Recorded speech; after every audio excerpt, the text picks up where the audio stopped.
Tonight, bullets fly in Bahrain as unrest sweeps the Arab world. Calls to hasten the move of child detainees into the community. The search continues for a coffin-based shark attack victim. And the latest robotic device destined to guide the way.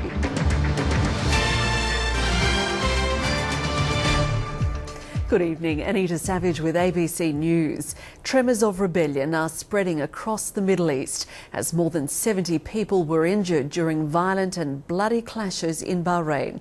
Defying government bans, thousands of people marched through the streets as they mourn the death of 4 protesters killed this week. Western leaders, including the US President, have voiced their concern over the escalating violence, and senior officials from around the world will gather in Brussels next week to discuss the growing unrest in the region. Here's Middle East correspondent Ben Knight. After burying the dead, defiant anti-government protesters tried once again to march towards Pearl Square. Once again, they were met by security forces on armoured personnel carriers who opened fire. There was chaos as the protesters tried to carry out the wounded. As they sought treatment nearby, the smell of tear gas arrived with them. Medical staff struggled to deal with the injured. Definitely a live ammunition, because the femur, the bone is completely shattered in pieces, many pieces. Outside the hospital, protesters chanted, "The people want to topple a regime," and "Down with King Hamid." The country's crown prince called for calm and offered his condolences to the people. Self-control and ethics are needed from all parties at this time. This includes the armed forces, police and citizens. Leaders around the world are calling for restraint. This is a second situation where security forces have responded aggressively to protesters, and there's been an unacceptable loss of life. Bahrain might be a tiny island kingdom, but it has huge strategic importance to the West, not just because of its oil reserves, but also as the base for the US Navy's 5th Fleet. And the bushfire of protest is raging across the region. In the past few days, there have been demonstrations in Libya, Jordan, Iraq, Iran and Yemen. In Morocco, Algeria and Syria, governments have already moved to head off the unrest by announcing political changes and economic improvements. A week after the Mubarak regime was toppled, Egyptians were back on the street to celebrate their victory.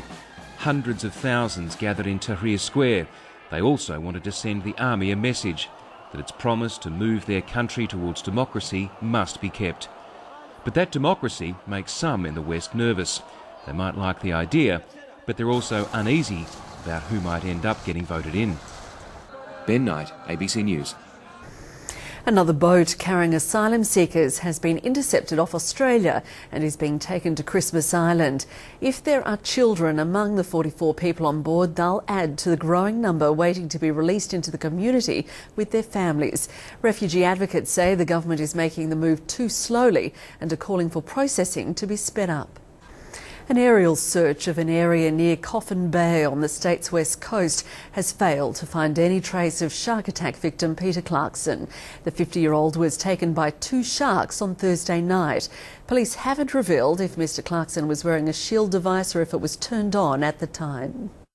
Residents in the West Australian coastal town of Carnarvon are breathing easier tonight as floodwaters begin to subside. It's the 3rd flood in 2 months, and while the town has escaped major damage, some residents and businesses are facing another major clean-up.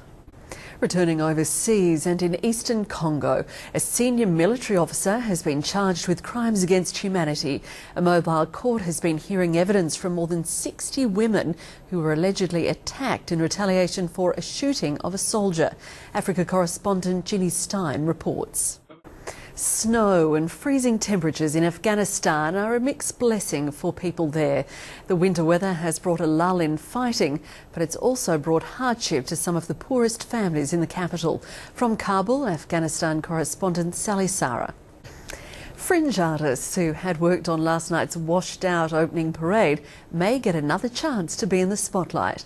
The event in the city's East End was cancelled just half an hour before it was due to begin. Officials say they were concerned about the safety of the 2,000 artists involved, as many of the floats used power generators. Yeah, we were all ready to go, and then a few volunteers came around and told us it had been cancelled, so we thought we'd just come over to the garden. Parading. Yeah, 300 metres from here there's a few hundred disappointed people on unicycles and stilts. I've actually been involved with a bit of the preparations and seen some of the costumes, and they're not water resistant, I can tell you that much, so it would be a shame to see all the costumes kind of come down with the rain as well. Organisers will meet next week to discuss ways to showcase elements of the parade throughout the Fringe. Officials say 40,000 people still brave the conditions to enjoy opening night. The film and television industries are already showing interest in the state's new film headquarters, even though it's not yet finished. The $43 million Glenside hub is expected to hold special appeal for independent movie makers. After more than 100 years, the historic Glenside Hospital precinct is getting a makeover. While the hospital will still share part of the site, the redevelopment will feature 2 sound stages for film and TV productions. Now with the day in sport, here's Neil Cross. Anita, thank you very much. Hello everyone. We're going to start with soccer and a bit of controversy again. And Adelaide United midfielder Paul Reid could return to the Reds lineup despite opting not to play in last night's 1-0 elimination final victory over Wellington.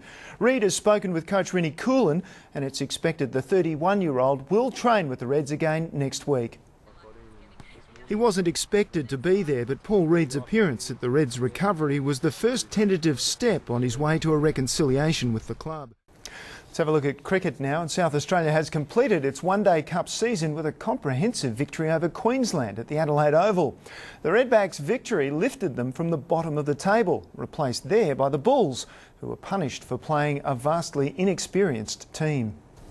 Now, Anita, it was anything but calm last night, of course, on the waters. Let's turn back to the cricket just for a second. Bangladesh, as I said, opening the World Cup against India tonight. They've won the toss and are batting, and I reckon that might be one of the few wins Bangladesh has. Oh, let's hope Australia does better than that. Absolutely. Thank you, Neil.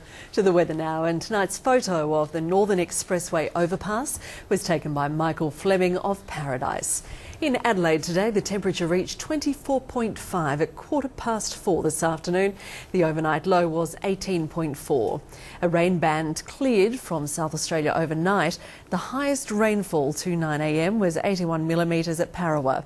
Today it reached 39 in Moomba. It was 27 in Port Augusta, 25 in Port Pirie and Renmark, and 21 in Mount Gambier. Interstate, there were heavy showers in Darwin. It was 36 in Alice Springs, 29 in Melbourne, much cooler with 19 in Hobart. The satellite picture shows ex-tropical cyclone Carlos southwest of Darwin, with severe tropical cyclone Diane off the country's west coast. Cloud over the northeast of our strait is associated with a trough and is currently producing isolated storms. Further south, showers over agricultural areas and the west coast will clear tomorrow afternoon. Showers and storms are forecast in most of the major centres interstate tomorrow. Sydney is heading for 30 degrees, with 24 in Canberra, windy, and 18 in Hobart and 29 in Perth. Back to South Australia, and isolated showers and storms will be heavy at times over parts of the northeast tomorrow, but will contract northwards during the day. A severe thunderstorm warning is current for the pastoral districts. There's a strong wind warning for the southeast and south central coasts. It should be partly cloudy in the north tomorrow, with possible morning showers in Ceduna and Woodna. Port Augusta is heading for 27 with 23 in Whyalla. Morning showers are also expected across the south. 22 is the forecast top in Kingscote and Keith, with 18 in Mount Gambier. Partly cloudy and 25 in Renmark. And in Adelaide tomorrow, a light shower or two clearing by the afternoon. A top of 23 after a low tonight of 18. Sunrise just before 7 o'clock, with sunset at 8:05. Seas to 2 metres, with south to southwesterly winds reaching 23 knots and turning south to southeasterly by the evening. And the week ahead should be mostly fine, partly cloudy and 24 on Monday, then staying sunny and warming up with 37 on Saturday. Now recapping tonight's main stories, rebellion appears to be spreading across the Middle East, with more than 70 people injured during violent and bloody clashes in Bahrain. And an aerial search of an area near Coffin Bay has failed to find any trace of shark attack victim Peter Clarkson. Well, that's the news for now. Thanks for joining us. We'll leave you with images from the annual Melon Fest in Chinchilla, northwest of Brisbane, helping to raise spirits after 2 recent floods. Good night.